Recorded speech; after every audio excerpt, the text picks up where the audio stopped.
matters. It also includes the possibility of reoffending. I'm not going to elaborate on that aspect. It was done by the defense. It is noted as one of the principles to be taken into account. It also includes loss of employment. In this instance, the case law is clear that should sentence result in the loss of employment, it should be noted that crime is an inevitable consequence of crime, or loss of employment is an inevitable consequence of crime.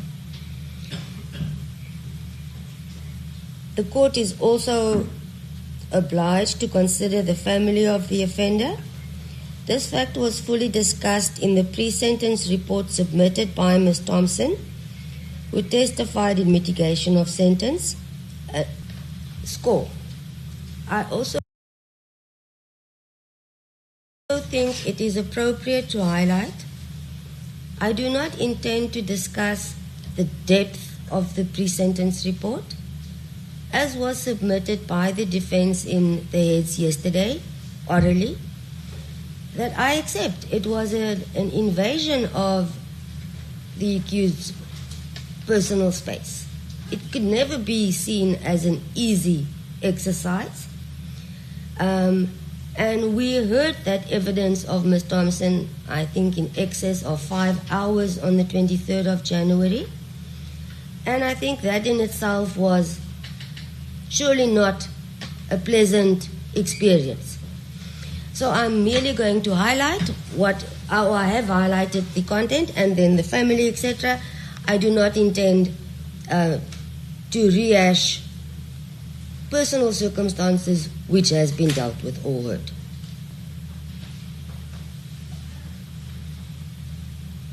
The other aspect that the court needs to consider is the state of health of the offender, and the court was informed that the accused does not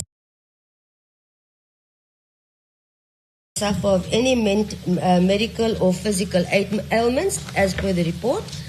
Youthfulness, it is so that the accused is still relatively young. And most importantly, the position of trust. This is one pointer that the court will return to. It requires full reasoning by court, and I will do so during the process of sentencing. The further aspect is that the prevalence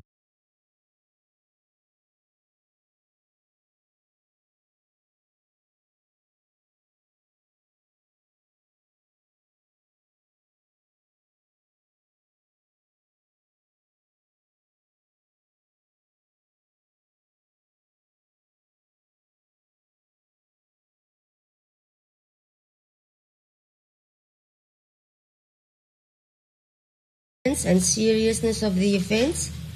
This is an aspect the court cannot shy away from today, but also requires full reasoning, and the court will do so during the proceeding of the sentence. Those two aspects.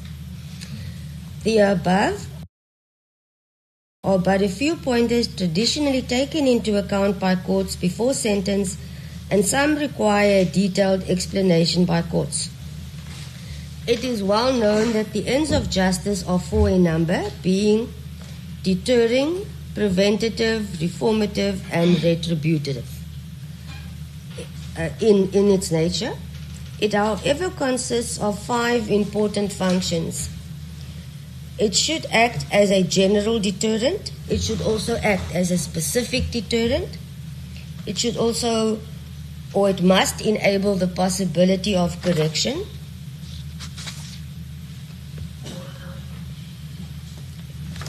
And it must be protective of society.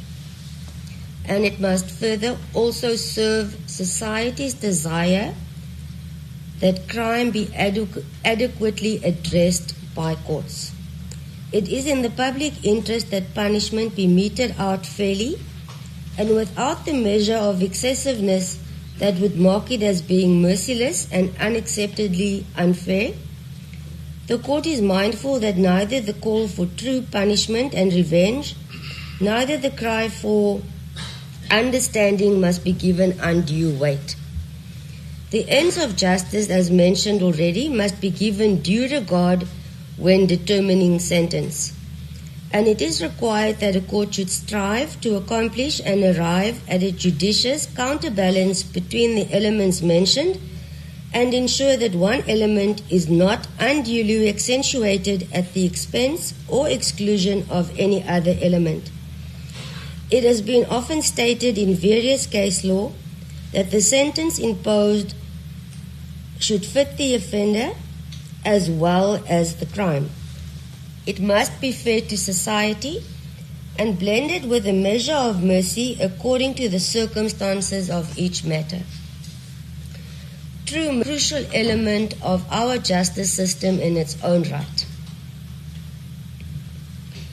It is also not an element that mere lip service is paid to, but indeed a sound factor that each court must consider reflect in the sentence imposed.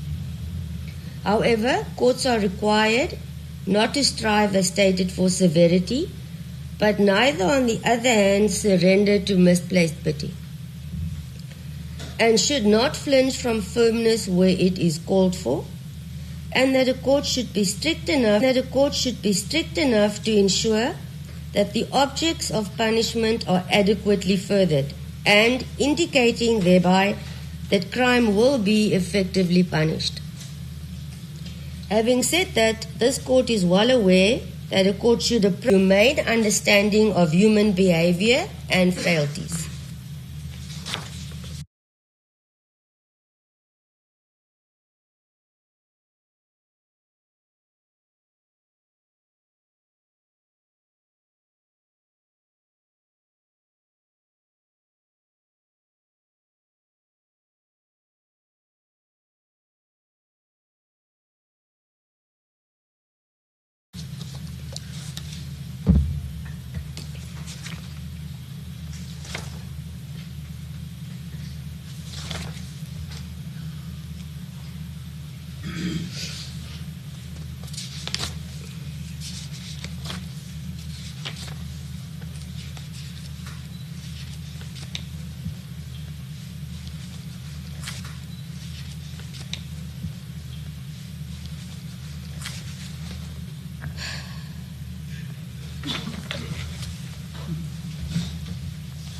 I think at this stage, while we are still proceeding calmly, I'm going to deal with general concerns when reaching sentence regarding matters of this nature. Thereafter, the court will deal with the reply to the offense before court or the matter before court.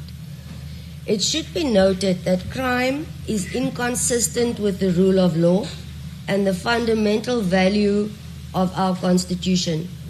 It undermines the constitutional commitment to human dignity and further the achievement of equality, including the advancement of human rights and freedom. Crime is therefore the angle relevant to the crime in general, and as far as it relates to public office bearers, as the impact and consequence pertaining to the matter before court today remains the same, if not worse. It is clear that if crimes are allowed... Added vitamins for when you need it. Add some love for the perfect snack. That's delicious. Get the big 5 benefits of Clover Yogurt daily.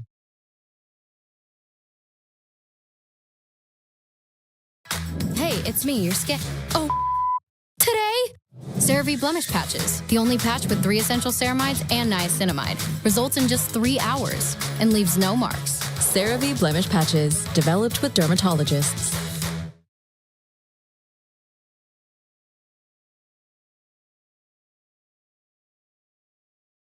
With lenient sentences due to the classification of no violence, and that perpetrators of these offences are seen as not to be truly criminals or even prison material due to their ostensibly respectable careers and lifestyles. The above mentioned case stated on record speaks about dishonesty. However, this court will dare to say that it does not merely refer to related offences such as fraud, etc., but it includes the dishonest character of an individual, indicating that such conduct entails gross breaches of trust. At the beginning of the sentence, the element of trust, and that a court should consider before imposing a sentence, and based on the facts of the matter before court, including the circumstances in which the offences were committed, it shouts of the breach of trust and is of great concern to this court today. The accused is in a position of trust and elected as such by the members of society. The conduct of the accused and the effect of his actions and the impact of the conviction on the accused combined all reflects, contrary to what is expected from our Constitution, the complete absence of accountability and breach of trust by the accused person before court.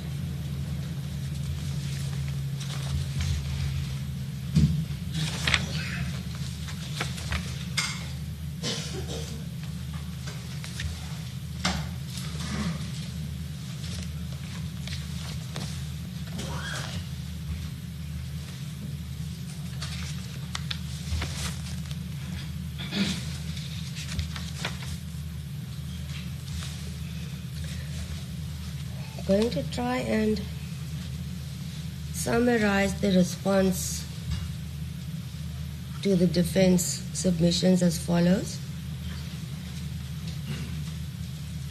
It must be noted, and the accused confirmed, that the event was planned. Emphasis on the word event was planned. And that it was a unique, established tradition planning an event. Firstly,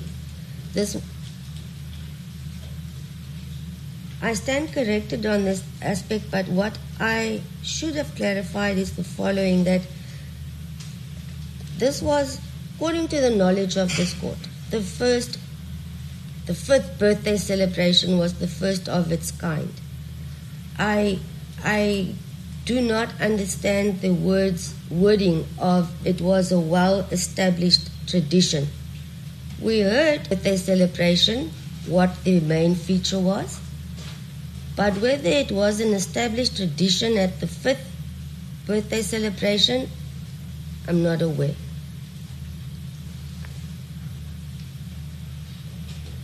As a result, it is a great concern to this court that an event was planned and that what appears to be the unique feature of the event ended up in the commission of an offense or offenses. Surely this can never ring true. As per the submissions, the court is asked to consider that the accused had planned the event, and then it goes a step further, because contrary to the view of the defense and the view of the state, today it is clear that the planning included that the accused will possess or take possession of a semi-automatic rifle, fire a .223 Remington bullet into the air, thereby causing possible harm to person or property in a built-up area. That it is now called a celebratory shots, that is sugarcoating. Nothing more, nothing less.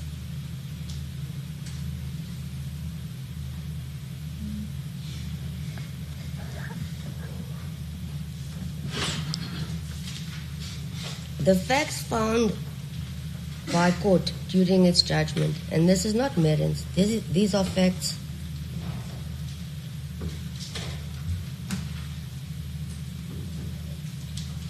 I'm going from memory. It was the evidence considered was that the accused had decided that the event was planned by the leadership. All decisions were made by the leadership.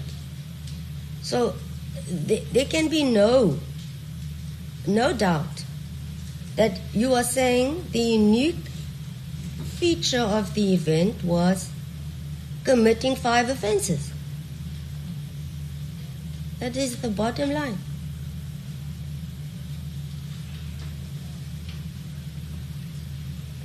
Clearly, planning of this nature is in contrast with the law.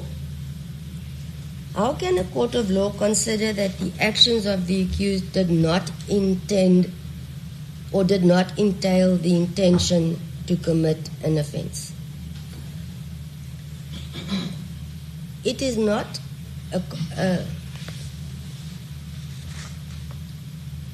it is not the thinking of the court, it is the facts before court, because that is what happened. It wasn't, as the state correctly stated, an impulsive act. It wasn't, as a result of the case law we heard, an act of passion. It wasn't anger. It was the event of the evening. And therein lies the difference. It should take considerable planning for an event of that magnitude, and I'm deviating from my written judgment, of that magnitude, that as to how, when, and exactly at what time you will take possession of the firearm, where you will fire it from, at which point we all know then, Mr. Snyman, you returned the firearm to Mr. Snyman. That finding was made by court. The court did not find it was handed to you by Mr. Snyman. That is what I'll say in that regard. So that to reason any otherwise is nonsensical. This is a decision that a person made to possess a semi-automatic rifle unlawfully, and including the decision then to proceed and fire the said rifle in a built-up area in a crowded stadium. The decision to break the law has been made, and it was made with the approval of the accused person and the leadership.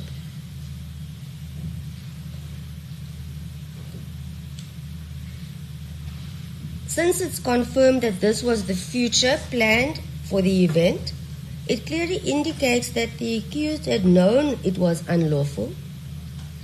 He knew that it may cause harm to persons or property.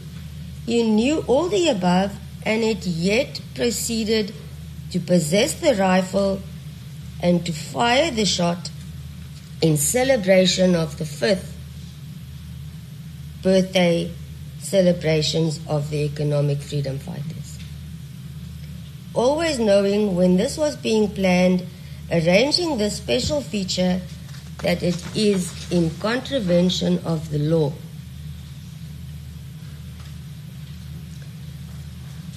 And that this decision was made long before the actual event. Such acts can never be condoned by this court in any instance. The court cannot dismiss these actions planned by the accused as mere celebratory shots, and further justify the commission of crime under the pretense that it was celebratory shots.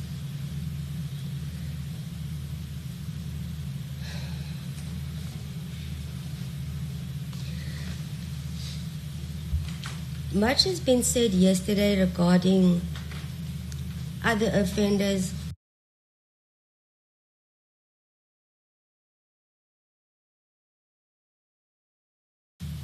who've committed acts of this nature, worse, who have has not been brought before a court of law. This court is not in a position to answer for those matters. Safe to say I trust that surely the long arm of the law would reach and bring those offenders or suspected offenders before court. This court can only reply and answer for the matter before it, not for what has been said was done by Mr. A to Z or Miss A to Z. I'm unable to do so. My focus is on this matter solely.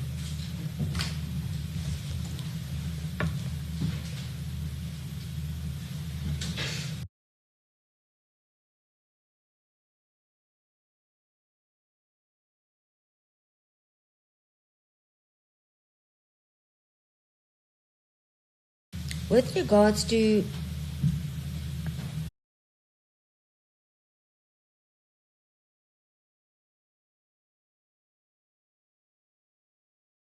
as I say, as far as it pertains to individuals who had committed the same offences and had not yet been brought before a court of law, should this type of reasoning be condoned, it is clearly not conducive to the interest of society, and the courts are required to act accordingly.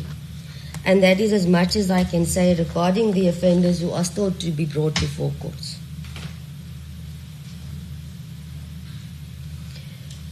The other aspect that is aggravating in this matter and which needs to be mentioned is the astronomical financial impact this matter has had on the taxpayers' pockets or at the taxpayers' expenses. By saying that, please, that is not laid at the foot of the accused person solely. Not at all. It was your right to take this matter on trial. I'm saying merely that a trial of this magnitude involved tremendous human or manpower if we look at the ballistic side of this matter alone. The transport of firearms from KZN to Quebeca and back, the ballistic unit resources and equipment, preparation, SAPs. The tragedy is that this matter has also led to so many people that did not have access to this court where this matter proceeded. Mothers could not approach the court for maintenance. They could not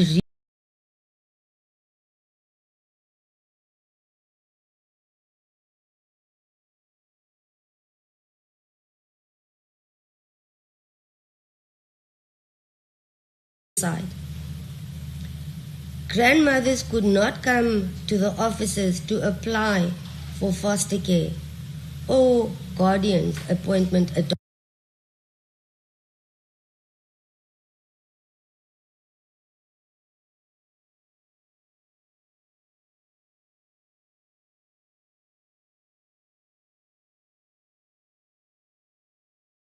Domestic violence, those people did not have access.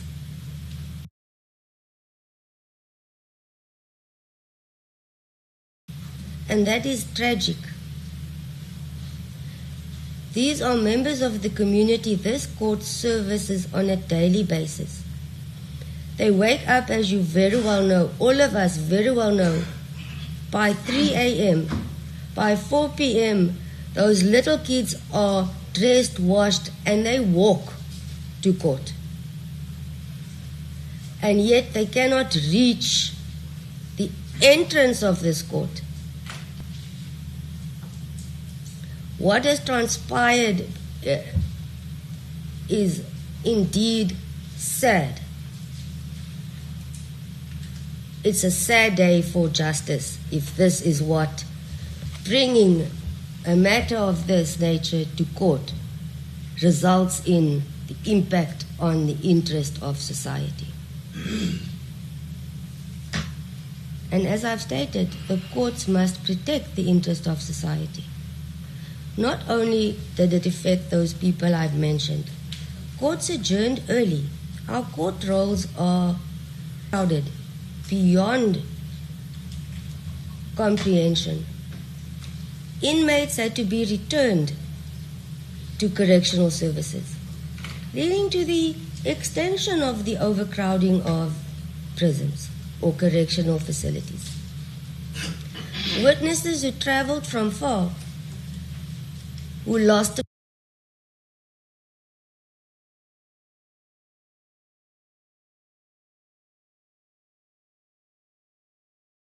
family member, let us say in a murder incident, they did not get closure on a specific day which was allocated to them.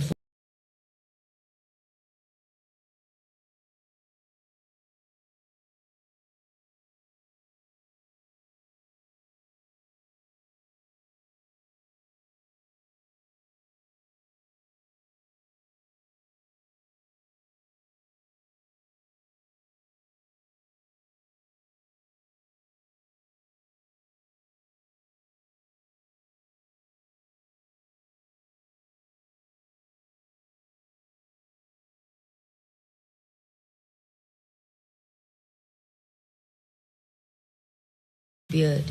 They have to come back. So yes, of justice.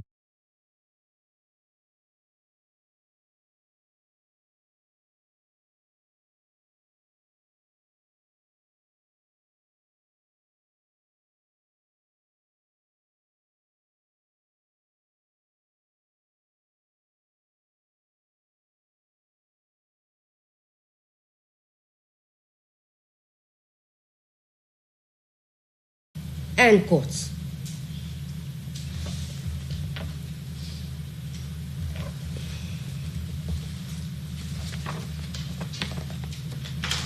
And that is not overemphasizing, that is a fact and a reality.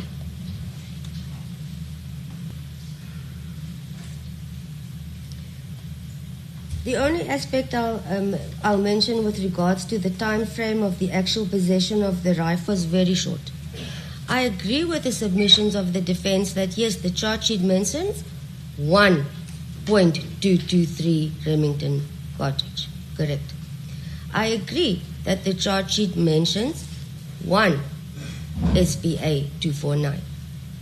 Therefore, the court is limited to what you have been charged for, and that is what I'm dealing with. Nothing more.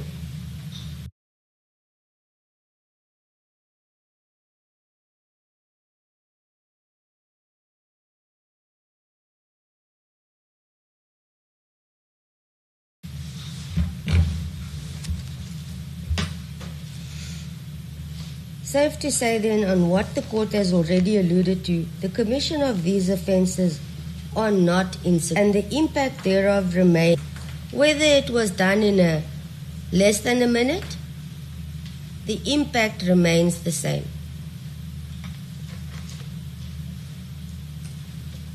Now,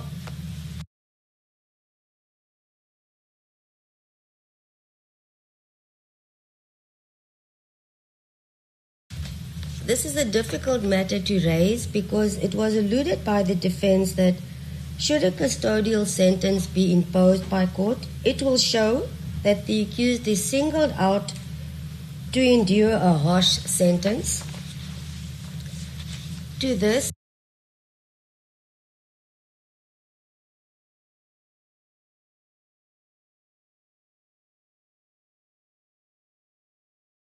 the only reply from court is, it is not the court who has singled out the accused person. He had done so all by himself, not the court. In the light of the position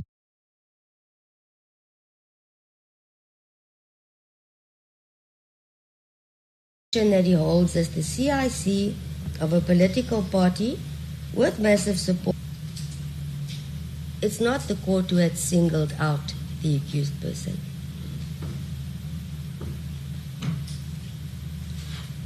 The fact remains there is a significant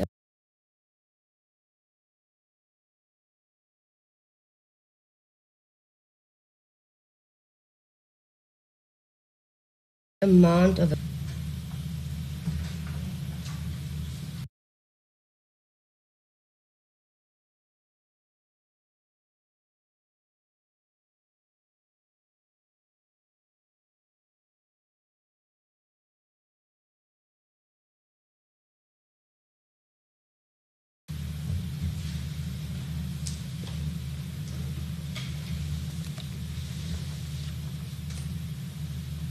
And on this regard, I'll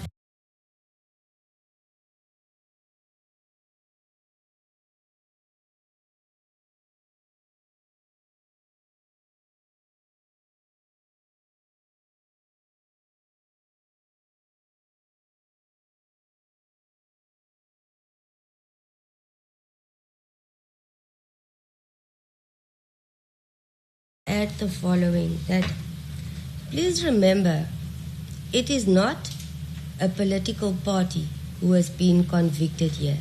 It is not the economic freedom fighters that have been convicted. It is a person, an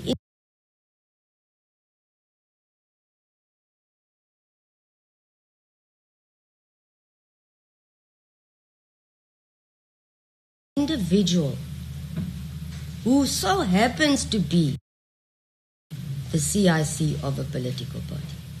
Nothing more, nothing less. It's not the party. It's an individual, and that is how it is perceived.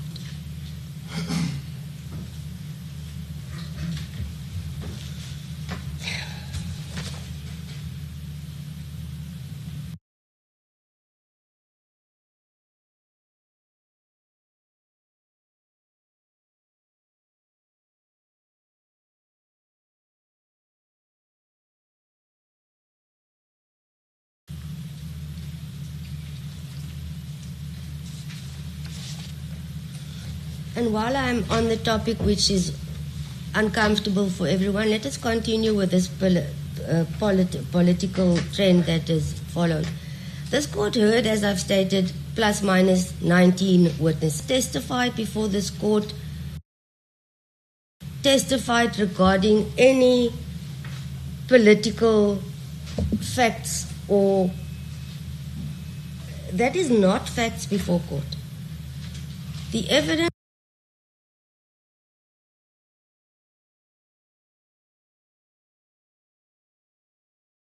or political agenda was raised by the accused, which is your right.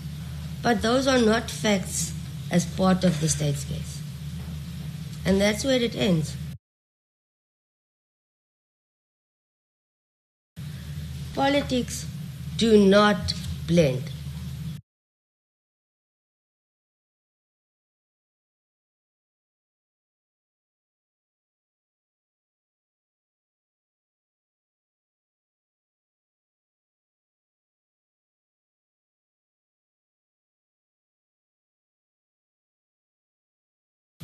The two do not collide. Judiciary stays in its lane. Politicians stays in their lane. This is, I think, the minds of a jurist and the minds of a politician do not function on the same frequency at all. Hence, a court is expected to remain independent, dispense with justice without fear, and that is the duty of this court. The rest is of no interest, only the law.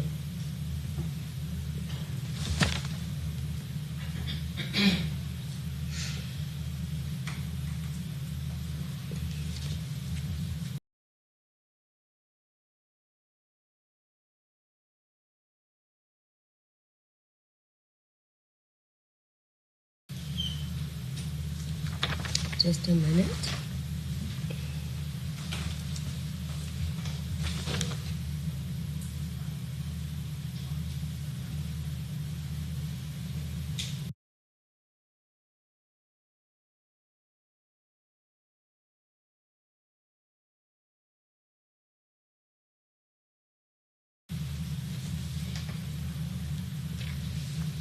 On this topic, I'll end.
What is apparent then is that people in the country are speaking as one.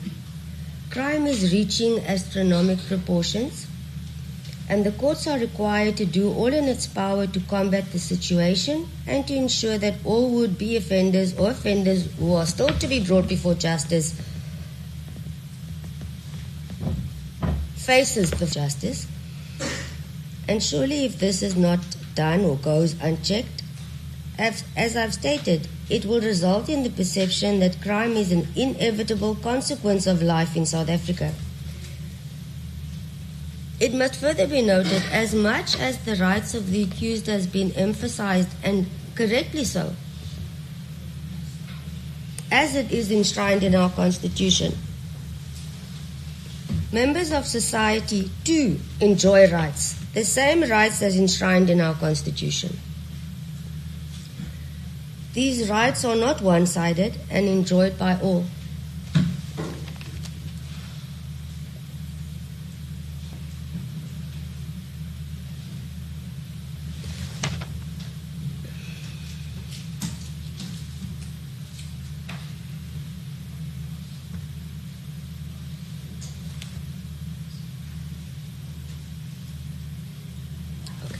I'm about to end off. I just want to briefly refer to our engagement yesterday in the oral submissions by the state and the defense regarding the two case laws submitted, one by the defense and the other by Advocate Caesar. Just want to get to the relevant part. Yes. Okay.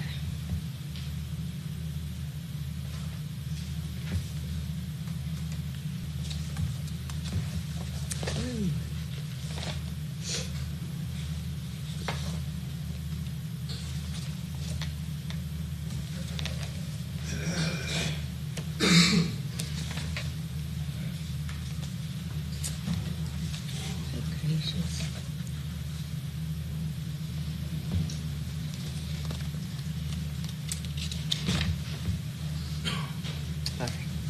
The matter submitted by the state being Romeo Janssen and the state, case number CANR.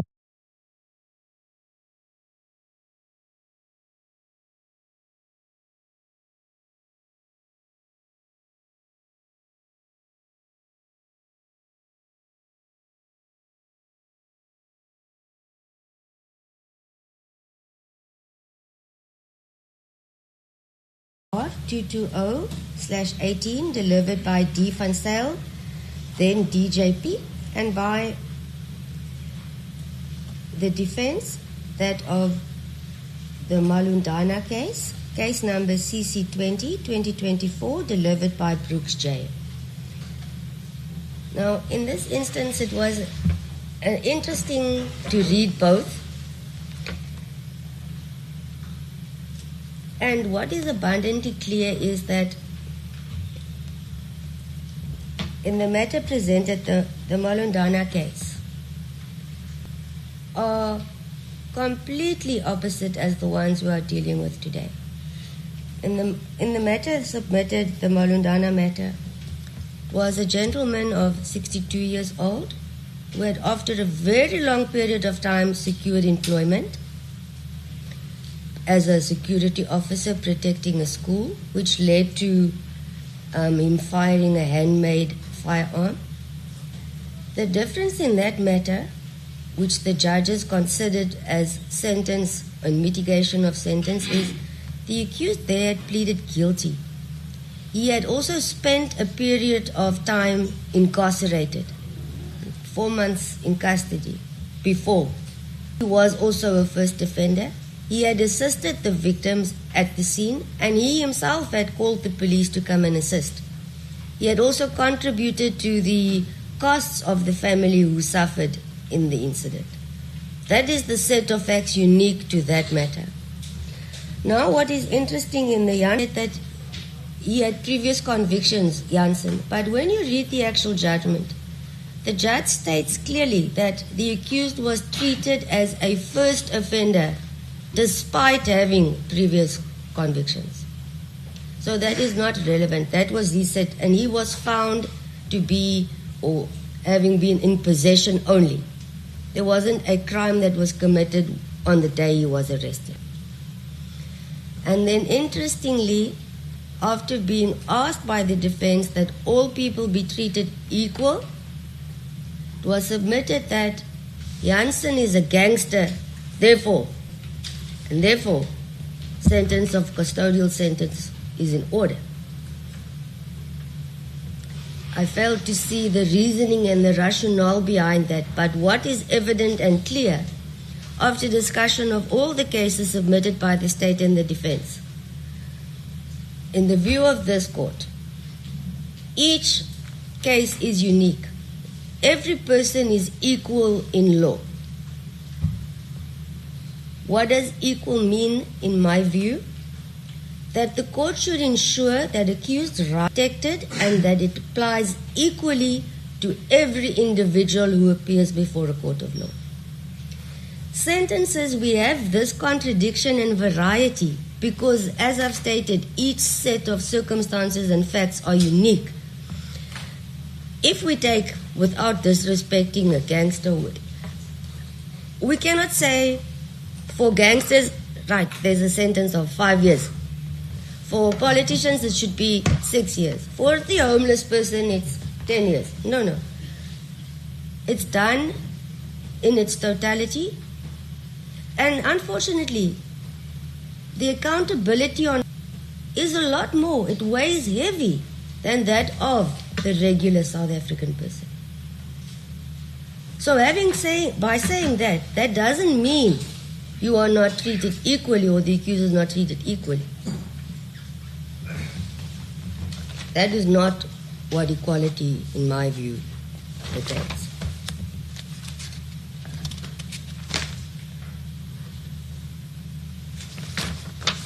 I'll end it shortly.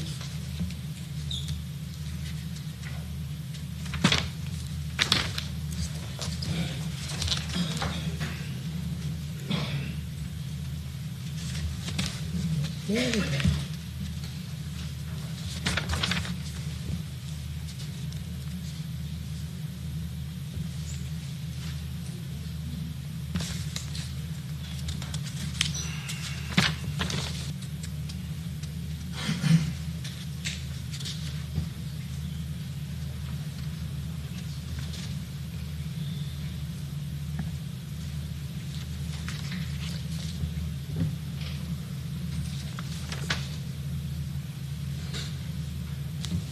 Just a minute.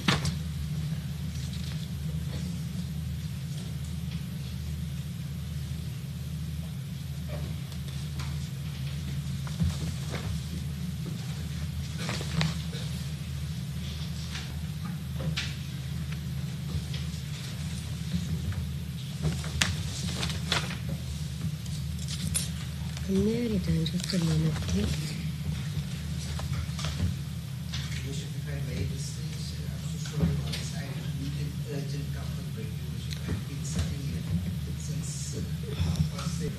I'm going to single you out, Advocate Caesar.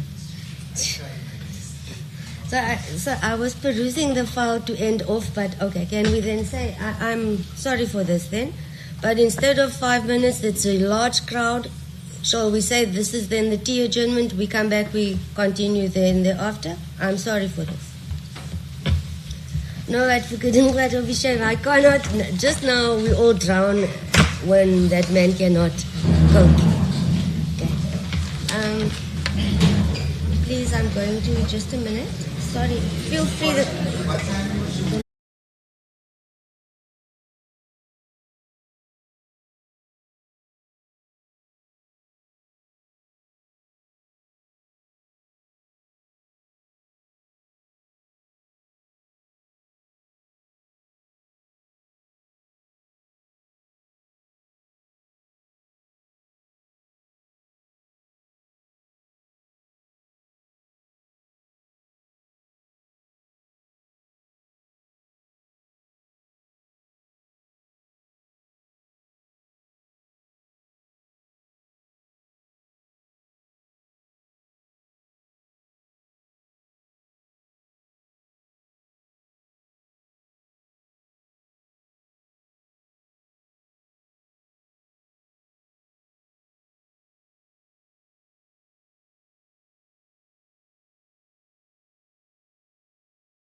get set, are you ready now?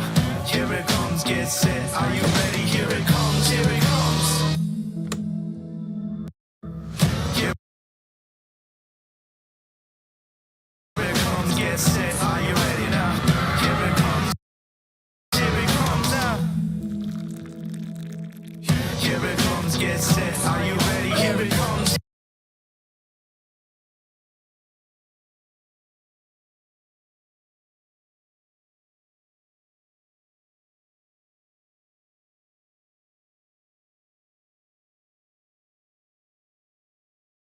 Here it comes. A pause can change the way you see things. Take a moment with the strong revitalizing taste of Joko. Now available in 100% pure rooibos.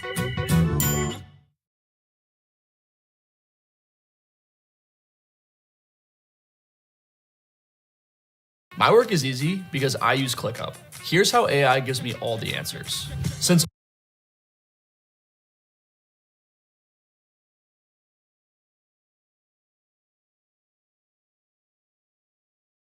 all our company info is in ClickUp, Brain can give me answers that no other AI would know, like what's our PTO policy? Questions I normally ask my team are now instantly answered by Brain, so I get what I need and my team doesn't get interrupted. And with AI web search, I have access to the entire internet, bringing real-time information directly into my workspace. ClickUp makes work easy, from personal projects to running a multi-billion-dollar company. Click the link below to create your workspace for free.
Mission of RC 446 of 2020, and I will proceed where we left off.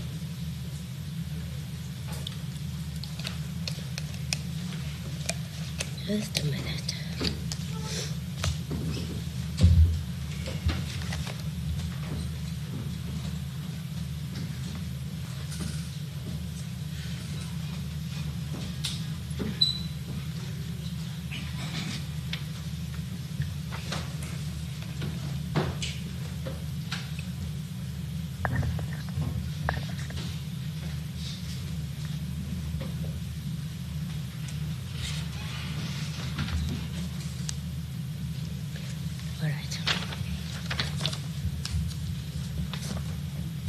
I will then proceed and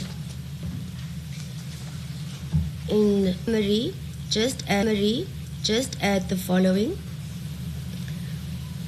before pronouncing the sentence, is that we should also keep in mind the magnitude of the offense that the accused has been convicted of.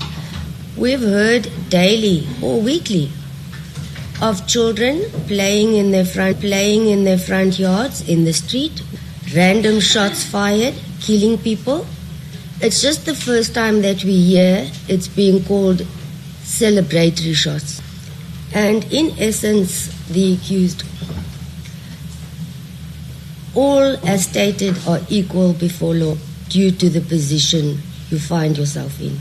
You are accountable to members or citizens of this country, to your followers, to the youth. Accountability stems from your position. And that is where I'm going to end this. You may please stand up.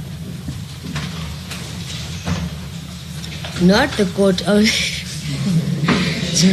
I'm sorry. Maybe I should be clear. Okay. Sorry for that. All right. After careful consideration, and I can show you I have done, of any interference, this judgment or sentence is the sentence of this court and this court alone. In respect of count 1, you are sentenced to a period of 5 years imprisonment. In respect of count 2, you are sentenced to a period of 2 years. In respect of count 3, you are sentenced to 20,000 rand or to undergo 6 months imprisonment. In respect of count 4, you are sentenced to 20,000 rand or to undergo 6 months imprisonment. In respect of count 5, you are sentenced to pay a fine of 20,000 rand or to undergo 6 months imprisonment. In terms of section 280, subsection 2 of Act 51 of 1977, the court orders that the sentence imposed in respect of counts 2, 3, 4, and 5 run concurrent with the sentence imposed in respect of count 1. You may be seated. Thank you.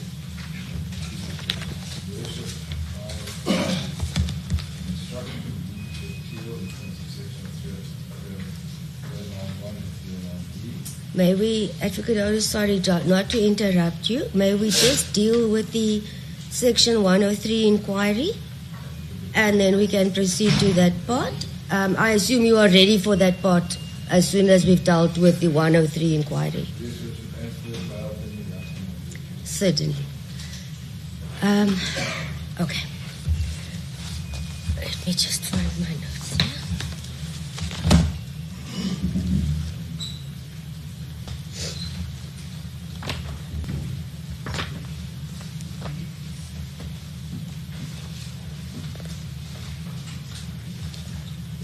Just as a brief explanation to unless it's not clear, the next step after sentence is that the court is obliged to deal with the provisions of Section 103, subsection 1 of Act 60 of 2000, meaning that the determination of unfitness, as I've explained in the beginning of the sentence, should not be made separately before sentencing, as such fitness may emerge during the process of mitigation or circumstances.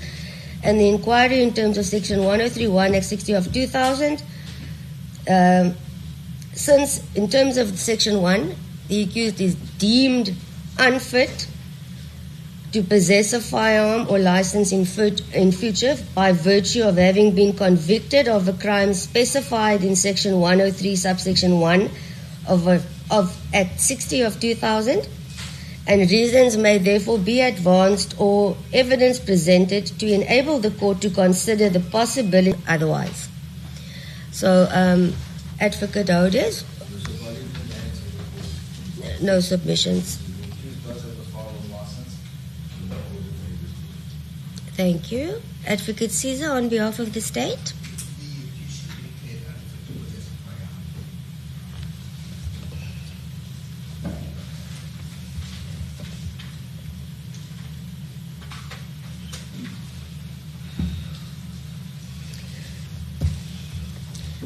Due to the reasons provided by court during sentence and that we are dealing with unlawful possession, due to the virtue of the nature of the offences, the court therefore makes no otherwise order unfit, and it is followed by the following further order by court, that Section 103, subsection 1, read with the provisions of Section 104 of Act 60 of 2000, the accused then remains to be deemed unfit, and the effect of the declaration of unfitness is as follows. All competency certificates, licenses, authorization, and permit issued in terms of this Act to any person who becomes or is declared unfit to possess a firearm in terms of Section 102 and 103 cease to be valid from the date of the conviction or the declaration as the case be, despite the noting of an appeal against the decision of a court or the registrar. The status of unfitness contemplated in paragraph A remains in effect pending the finalization of the appeal. Further, a person who becomes or is declared unfit to possess a firearm in terms of Section 102 or 102.3 of Act 60 of 2000 must within 24 hours surrender to the nearest police station its licenses, authorizations, and permits issued to him or her in terms of this Act, all firearms in his or her possession, and all ammunition in his or her possession. Therefore, it should be noted that subject to the provisions of subsection 9, subsection 3, subsection B, and after a period of 5 years calculated from the date of the decision leading to the status of unfitness to possess a firearm, the person who became or becomes or deemed and declared unfit to possess a firearm may apply for a new competency certificate, license, authorization, or permit in accordance with the provisions of this Act, being Act 60 of 2000, the Firearms Control Act. Okay. All right. So what we are left with is the application. Are you ready to proceed now? Okay. Let me just get that part of it ready. I'll be with you now.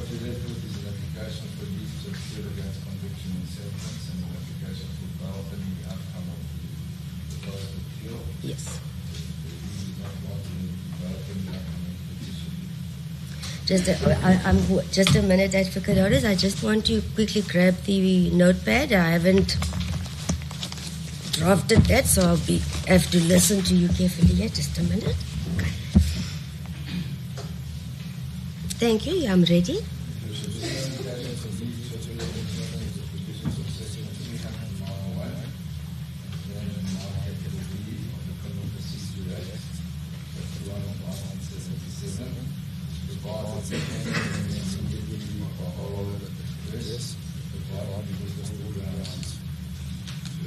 Application for leave to appeal. The High Court of South Africa have division of the Grahamstown against the whole of the judgment convicting the accused of firstly unlawful possession in contravention of Section 3 of the Firearms Control Act 60 of 2000, to wit a .223 Narinka rifle and or a firearm the make of which is unknown to the state without holding a license, permit or authorization. The second count, Your Worship, that we seek leave to appeal against is unlawful possession of ammunition in contravention of Section 90 of the Firearms Control Act 60 of 2000, to wit a .223 Remington bullet without holding a license, permit dealer's license, manufacturer's license, gunsmith's license, import or export or transit license, or other authorization to do so. The third count, Your Worship, is unlawful discharge of a firearm in a built-up area or any other place in contravention of Section 120 sub 7 of the Firearms Control Act 60 of 2000, to wit the CSIP Kakashi Stadium in Lansani. The fourth count, Your Worship, is unlawful failure to take reasonable precautions to avoid danger to personal property in contravention of Section 120 sub 3 sub C of the Firearms Control Act 60 of 2000, and that the accused of control of a loaded firearm, to wit a .223 Marinka rifle, and or a firearm the make of which is unknown to the state, in circumstances where it created a risk to the safety or property of the general public, attending the 5th Economic Freedom Fighters celebration. And finally, the fifth count, Your Worship, is reckless endangerment to a person or property in contravention of Section 120 sub 3 sub B of the Firearms Control Act 60 of 2000, in that the accused unlawfully discharged or otherwise handled the firearm, to wit a .223 Narinka rifle, and or a firearm the make of which is unknown to the state, in a manner likely to injure or endanger the safety or property of the general public, residents of Mdansani and the employees of Gear House, with reckless disregard for the safety or property of the general public, attending the 5th Economic Freedom Fighters celebration, the residents of Mdansani and Gear House employees. Your Worship, this application for leave to appeal is based upon the following grounds of fact and law.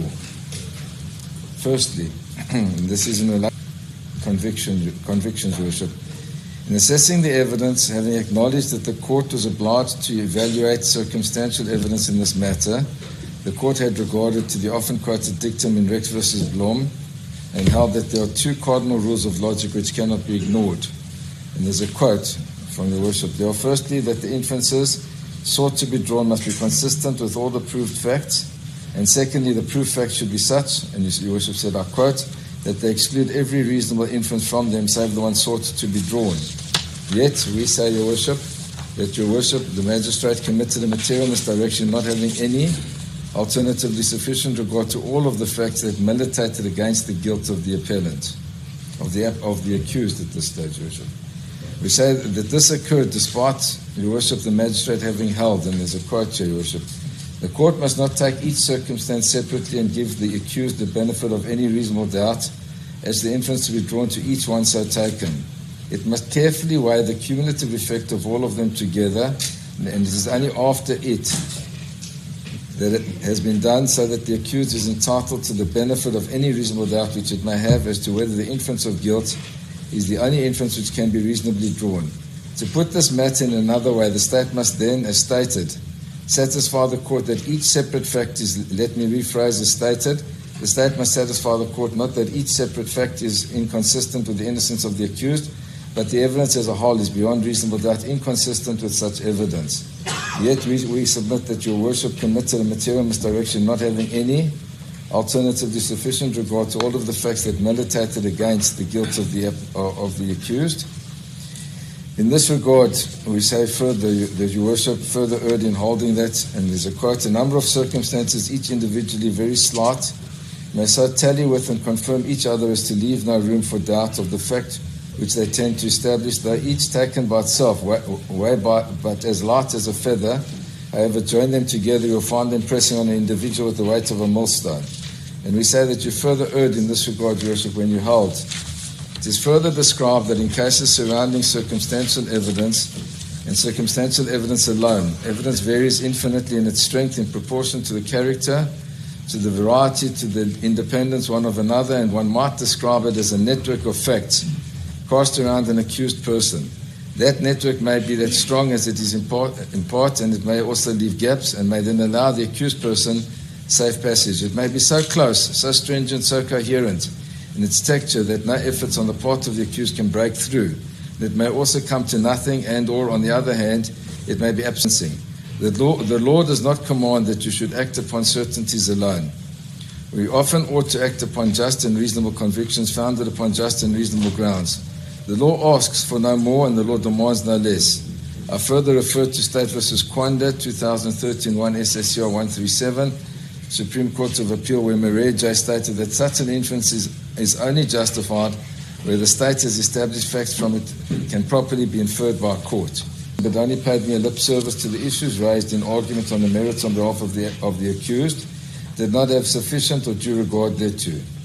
In this regard, the court mentioned the 23 statements by the investigating officer, Colonel Swartboy, the lack of DNA or fingerprints linking the accused to the firearm, no eyewitness complaint, and various other factors relating to a 9mm Glock firearm and ammunition. However, the application of the two cardinal rules relating to the admission of circumstantial evidence. We go further, Your Worship. We say, additionally, the court's assessment of the circumstantial evidence and acceptance thereof did not have regard to the absence of any damage to any structure and the inability to link the suspected firearm and spent cartridge to the accused.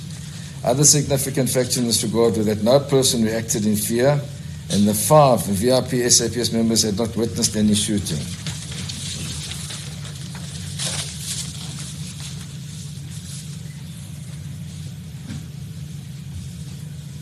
I'm sorry, if you can just mark there where you are busy with. She's informing me that there's a sound coming that she needs to check from our court recording machine, and I just please don't want anything to go wrong with our recording of the stage of the proceeding. So she's asking that we just adjourn for her to check and that all cables, etc., are in place. I'll just leave, please. I'm not going to pack up everything, just leave it here. And I'll be, when you're ready, they'll indicate to the police and I'll enter. Thank you. Court will adjourn.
Same amount as count 3, which is that 20,000 rands fine or undergo a 6 months imprisonment.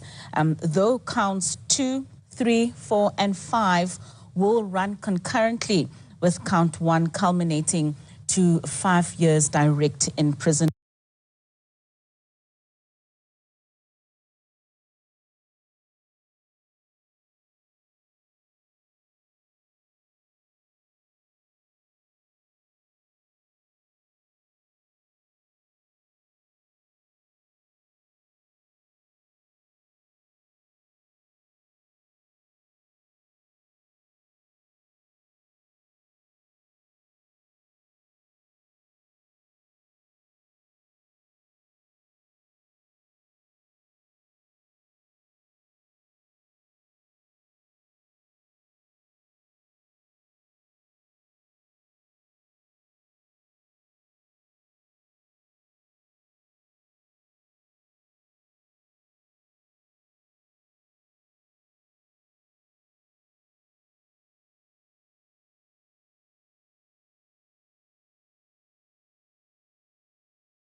Sorry, Advocate Horace, she says it's not yet. Oh, you must go ahead. Okay, sorry. She said you'll go ahead and she'll indicate if it's now clear. Thank you. The next point that I wish to make is the court summarized the facts in dispute and held that the court announced whether the firearm that was fired on the night in question was a real gun or a toy gun. This issue was not resolved beyond reasonable doubt by this matter. Consequently, the accused was incorrectly convicted of the charges. Then the court further erred in allowing the viral footage to be viewed without it having been authenticated. In this regard, the court took issue with the defense having relied on the footage during cross-examination of state witnesses and the presentation of the accused's case. The court subsequently held the facts which the court will rely on without giving any real regard to the viral footage and no further findings required regarding the said footage. So what we're saying is, Your Worship said it's real evidence, it was allowed, it was referred to, and eventually Your Worship said it's not inadmissible, it hadn't been proven. Then we say the court further erred in having regard to the state witnesses en masse and holding that they were credible, reliable, and truthful. And the court cannot find any bias, prejudice, or any motive in the evidence of any of the state witnesses to indicate otherwise. This was premised upon the court having been very impressed by Colonel Godleka, who was described as being a brilliant witness and had left no stone unturned. He had dotted every T and dotted every R. He had not made any mistake as far as the custody chain or the handling of the exhibits or serial numbers contained. The court finds him and all the above then as stated credible, reliable, and truthful. The extent to which the court had been impressed by Colonel Godleka was further evident from the finding that he meets the criteria, in fact exceeds the required criteria in his thoroughness, and he can be by this court to be not only an expert witness but a super expert witness. That is the conclusion regarding Colonel Godleka. This evaluation was in turn projected by the court to the rest of the state witnesses, even though there was no factual basis to do so. This in itself indicates a material misdirection by the court in its approach to the evidence of the state witnesses and the assessment of their credibility. In contradistinction, the court held that the defense witnesses, including Mr. de Klerk, were defensive and at stages argumentative. This is further borne out of analysis by the court of the evidence of Mr. de Klerk as compared to Colonel Godleka, which was found to fall short and only be noted as mediocre. This biased approach to the testimony of the defense witnesses is further illustrated by the approach adopted towards the accused. The fact that he had stated that Mr. Mavundla should have been charged was utilized to discredit him. Additionally, he was found to have evaded many questions that had warranted a reply, and the court held that it became entertaining, but however the pertinent questions asked remained unanswered. He was further criticized for relying upon the viral footage whereas nobody else was. Having held that the court had to establish whether the version presented by the defense was reasonably possibly true, regard was had to the statement in cross-examination that the firearm had been in Gauteng. In this regard, the court held, and I quote, "Now as to what happened and where it was, it begs the question, dealing with circumstantial evidence, that what does the firearm being booked out to Mr. Mavundla in effect equates to that specific firearm is booked out to him for whenever it is needed for him or by him. Since clearly it does not mean it needs to be on his body since he left it in Gauteng. In doing so, the court appears to have lost sight of the fact that this statement had been made by the co-accused's counsel in cross-examination. There was no basis to attribute it to the accused. These findings by the court indicate the application of a type of reverse onus upon the accused to prove his defense, whereas, as stated by the court, the accused version only had to be reasonably possibly true. Put differently, the application of the two cardinal rules by this honourable court being reasonably possibly true.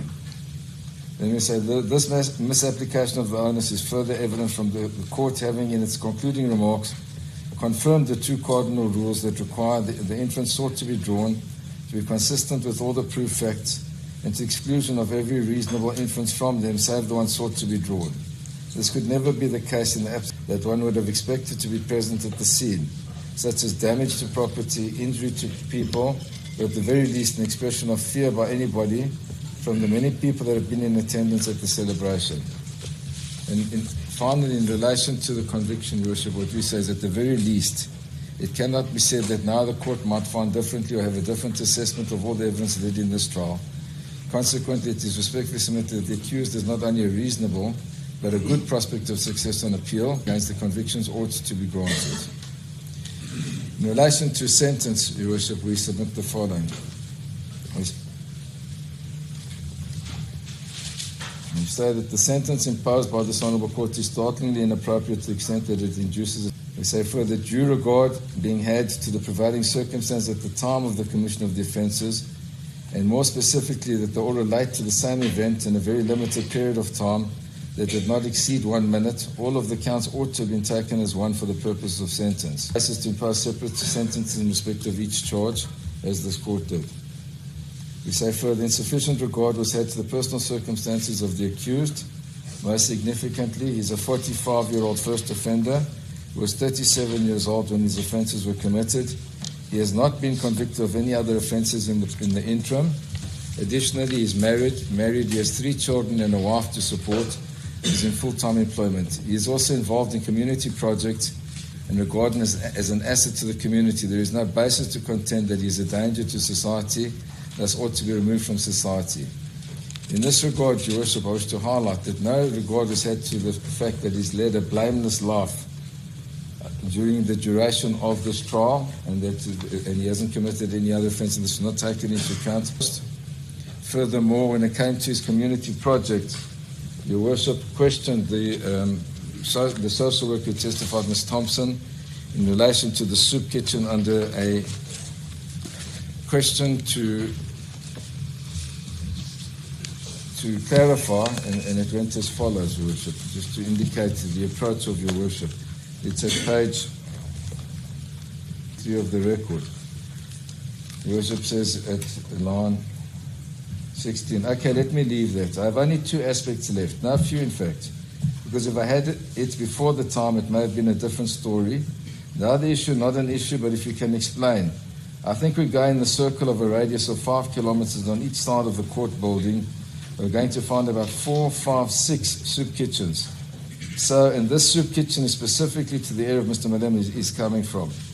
Ms. Thompson says, correct, Your Worship. The court says, so that is, what value must the court attach to that? Because I read it is from donations. Ms. Thompson says, part of, yes. And through the facilitation of the involvement of the accused, Your Worship. So Your Worship says, say it will continue. She says, it will continue most likely, yes. Court says, okay, so there's nothing special about the soup kitchen. Ms. Thompson says, there is. Then Your Worship cuts her, and Your Worship says, except that he may want to be being served a meal that is outstanding. Ms. Thompson says, yes, Your Worship, and it was mentioned as part of the consideration in terms of the risk of reoffence. So the point we're making, Your Worship, is Your Worship undermined, with respect, the role that the accused makes to society. Put quite differently, Your Worship, neither, to my knowledge, does Your Worship or anybody else in this court have the right to claim that they started or initiated a soup kitchen, but Your Worship belittled that approach by saying, there's so many of them, they don't need him, whereas it was he who initiated it.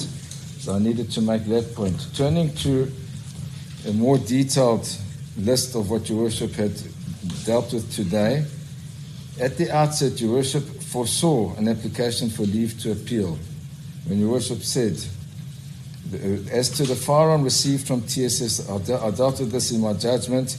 It will be an aspect for leave to appeal in the finality in my judgment.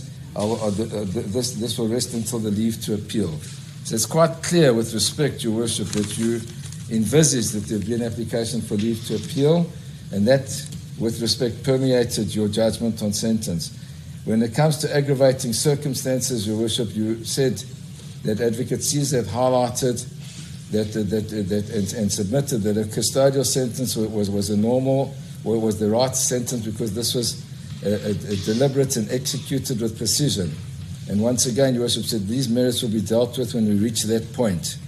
So what we submit, Your Worship, is it was always envisaged by Your Worship that there would be an application for leave to appeal, and that this sentence bears that out.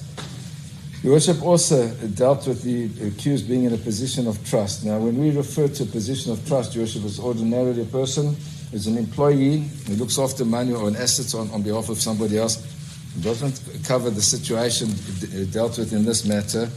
And we've never ever argued that there's an absence of accountability and a breach of trust. But all of this, Your Worship, will come to the final quote that I'll address Your Worship on before I make my conclusion. and that's to the effect that Madam Justice is meant to be blind and deaf with regard to the actual specifics of the person when sentencing in the manner that Your Worship did so here. Now, Your Worship also asked the following in your sentence. You said, the event was planned, the accused said so. I stand corrected on this aspect. It was the 5th celebration, first of its kind, and I was told that it was. She said, Your Worship said, I'm unsure about this. Now, Your Worship could have clarified that. The evidence was led, but to do so in your sentence, we say is a misdirection. Your Worship went further to say it was planned, the whole event was planned and ended up in offences being committed. That can't be true. Now, with respect, we say it's a self-defeating argument, because if one says it was planned, then one must take into account that there were no injuries, there was no damages, nothing untoward happened to anybody, and nobody expressed any fear. But that doesn't find any place in Your Worship's judgment on sentence with respect. And Your Worship then referred to the term of celebratory shots as an instance of sugarcoating, nothing more, nothing less. And we say in that regard, Your Worship erred, because it's Your Worship's finding as well. It was part of Your Worship's questioning of Ms. Thompson, that if it's my birthday, can I go down the street and start shooting? And she said, no. You said, well, aren't those celebratory shots?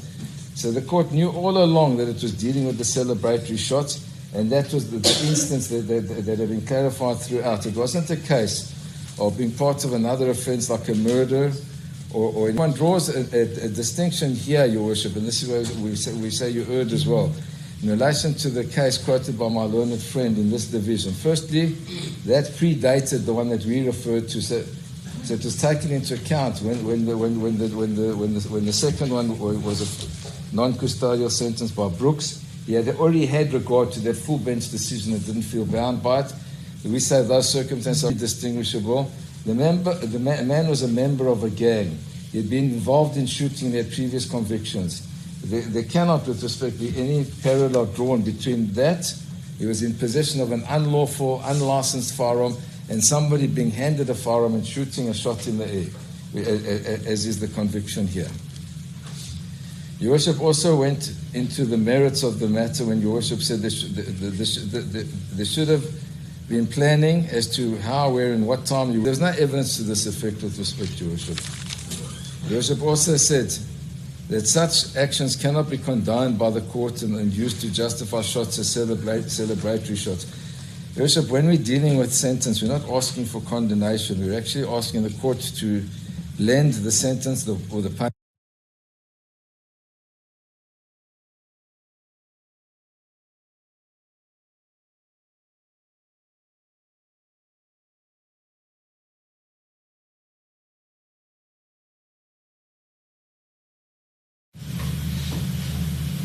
Of this matter being brought to court and not being brought to court. Now, with respect, Your Worship, the accused was asked on this.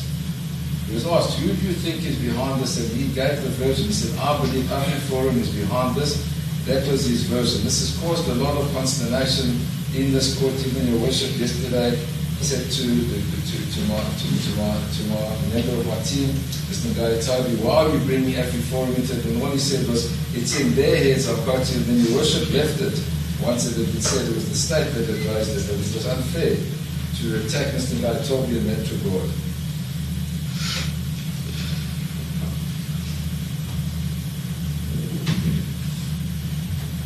Your Worship, also in regards to the financial aspect of this case on the taxpayers' pockets, with respect, Your Worship, that's a material misdirection. Could you imagine if we had to take everything into account in every trial, and with respect, it became something of a political speech to refer to the women who come here for maintenance can't get access to the court, the children that can't get their grants. Why don't we blame them for the potholes and for the weather as well, Your Worship, because they're unrelated. The NPA, if anybody ought to have seen it, the right resources, but here we sit with no aircon. Is that the accused fault as well, Your Worship, because the funds that were used for this trial weren't used for that. With respect, Your Worship, it's an improper approach to take, and we misdirect in that regard. It would seem that you are appealing more to the public and justifying the decision that you're going to make rather than using a legal basis to do so with respect to Your Worship. These are not relevant factors in relation to sentence. We cannot On the one hand, as your worship did, and I've quoted you say it's your right, your constitutional right to plead not guilty. You can have a trial. Oh, but by the way, you took up all these resources, therefore I'm holding you liable. That, with respect, is not a balanced approach, your worship.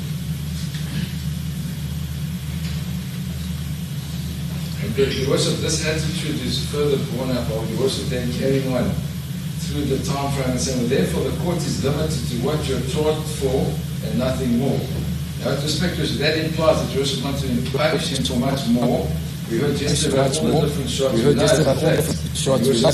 There was only one shot in the charge sheet, one bullet in the charge sheet. There was only one ammunition. There was only one firearm. So it seems that your worship has misdirected your worship self in relation to the magnitude of what occurred that day. And it would be premised with respect then on the video that your worship allowed and then disallowed at the end. So we say that that's an incorrect approach to the entire trial, and more specifically, the sentencing procedure, your worship. And then your worship dealt with the politics, and that it's not a political party that has been convicted here. It's a particular accused. But there's no need, your worship. If you say, I'm holding you liable as the leader of the EFF, there's no need to say I'm convicting or I'm not convicting our party. It's self-explanatory. Then your worship turned to what your worship referred to as an uncomfortable topic, and said that your worship had heard all the witnesses, and your worship said that politics and law don't mix. They must stay in their respective lanes. Now, your worship, while saying that with respect, your worship, and in your attempt to distance yourself from that's exactly what you, with respect, made yourself guilty of. Because your reference to the public out there, to all the people that have suffered on account of this, was more of a political speech than a judgment on sentence with respect, your worship. And this, your worship, was also what was displayed yesterday, as I explained, in the confrontation between Mr. Ngaitobi and yourself relating to AfriForum, when it was the state who had said it referred to AfriForum. And your worship, another aspect that was highlighted and doesn't find any meaning is there was a debate yesterday, and even my learned friend wanted to continue further on the return of the firearm and what the correct procedure is. Your worship, there can be no doubt, and your worship knows that Section 34, the court must make an order returning. The state can't decide halfway through a trial or at any juncture to return the firearm, and that ought also to have been part of your worship's judgment, that the rifle may be returned to its lawful owner. Your worship identified the lawful owner in your sentence as Mr. Snyman, but your worship didn't go further and say, and he's now entitled to the return of his firearm because it wasn't handed by him, but it was given back to him after the event. But that wasn't taken into account. So a more benevolent approach would have taken those aspects into account. Now, the most distinguishing feature, your worship, between this Ngala Nzima case of Malendana, your worship, was there were victims. There was a dead child of 13 years old. There was an injured child of 13 years old. Here you have none, with respect.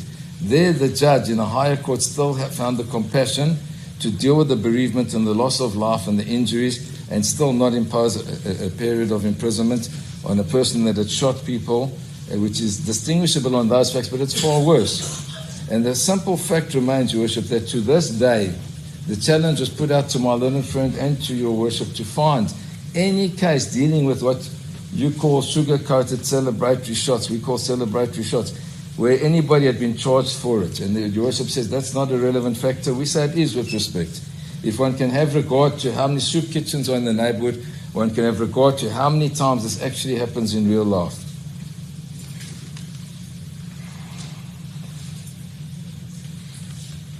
And your worship, having berated the accused for taking so much of the court's facilities and time, then turned around at the end of it and said, each case is unique, everybody's equal before the law, and everybody has a right to a fair trial, so we're all equal.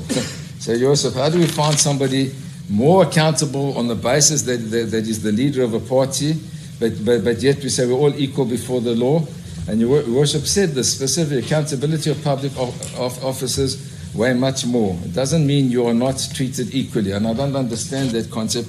Specifically, Your Worship, when we have regard to the decision that we quoted in our heads of argument in the Constitutional Court, and ironically dealing with the EFF versus the Speaker of National Assembly, where they stated as follows, in reference to the case that did away with the death penalty, Your Worship, and they say, and I quote, at paragraph 235, "It is after all the embodiment of the legendary Lady Justice, a dispenser of justice who's blind and deaf to images of any reports on the good reputation and entirety of personalities before her, but never misses any legitimate and relevant legal or factual points for or against any litigant." So what we're saying, Your Worship, is that justice must be dispensed without fear, favour or prejudice. It's known, it's accepted by Your Worship.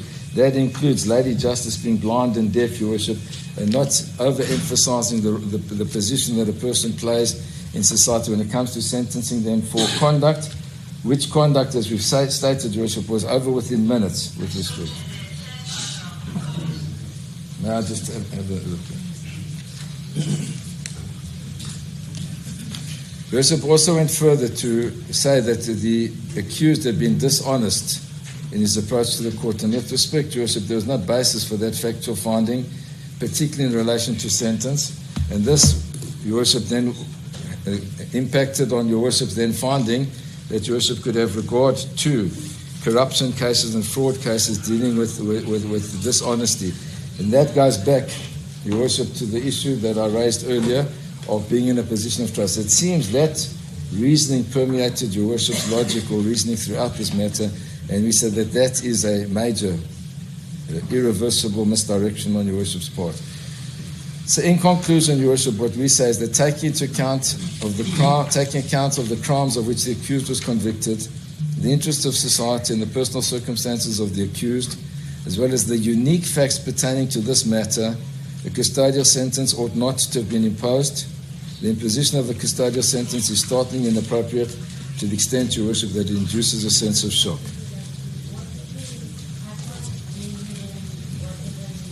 May I just listen to my colleague?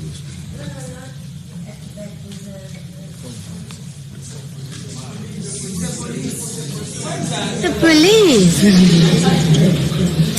Please,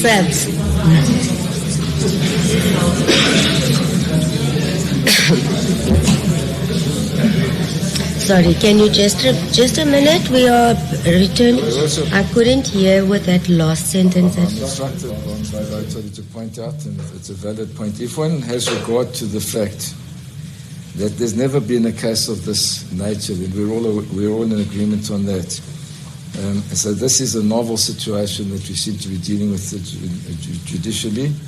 So there's no sentence, there's no precedent that one can say, oh, well, the other case is exactly the same, and this is what they did for celebratory shots. If you look at Oscar Pistorius, if you look at all the other cases, there were people in a built-up room. He was given a non-custodial sentence for discharging. He wasn't charged with a possession, but it's very similar facts. This could even be regarded as a duplication.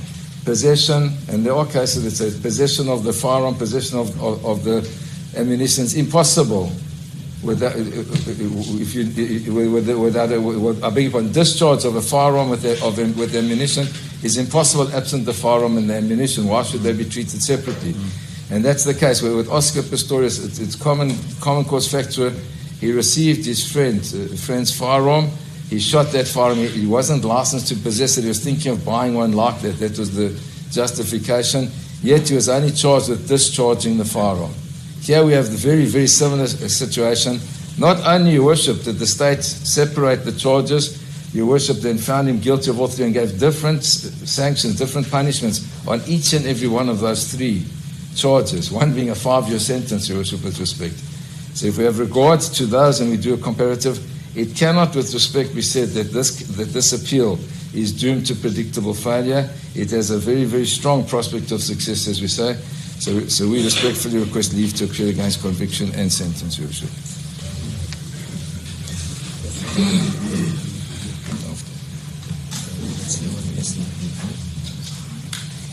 Lisa, I'm not sure if you already, based on what you've heard,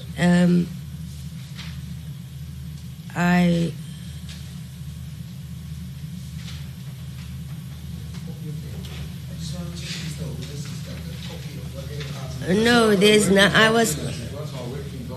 Yes. I realized that's why yes, no, you can't. No, I fully agree. I understand. I was thinking, that's why I'm saying, has he listened, and then does he need a few minutes to prepare a reply? Because I've memorized. I don't require. I've listened. I don't need your working document.